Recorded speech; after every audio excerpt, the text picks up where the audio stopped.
गणनायकाय गणदैवताय गणाध्यक्षाय धीमहि गुणशरीराय गुणमण्डिताय गुणेशानाय धीमहि गुणातीताय गुणाधीशाय गुणप्रविष्टाय धीमहि एकदन्ताय वक्रतुण्डाय गौरीतनयाय धीमहि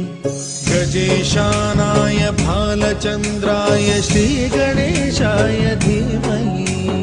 एकदन्ताय वक्रतुण्डाय गौरीतनयाय धीमहि गजेशानाय भालचन्द्राय श्रीगणेशाय धीमहि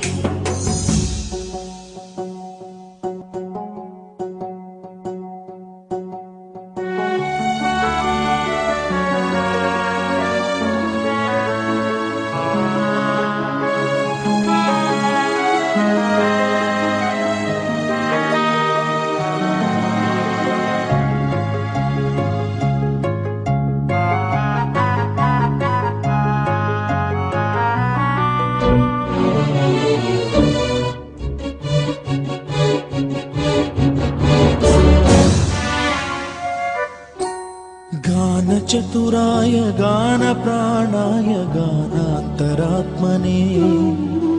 गानोत्सुकाय गानमत्ताय गानोत्सुकमनसे गुरुपूजिताय गुरुदैवताय गुरुकुलस्थायिने गुरुविक्रमाय गुह्यप्रवराय गुरवे गुणगुरवे गुरुदैत्यकलक्षेत्रे गुरुधर्मसदाराध्याय गुरुपुत्र परित्रात्रे गुरुपाखण्डखण्डकाय गीतसाराय गीततत्त्वाय गीतगोत्राय धीमहि गूढगुल्फाय गन्धमत्ताय गोजयप्रदाय धीमहि गुणातीताय गुणाधीशाय गुणप्रविष्टाय धीमहि एकदन्ताय वक्रतुण्डाय गौरीतनयाय धीमहि गजेशानाय भालचन्द्राय श्रीगणेशाय धीमहि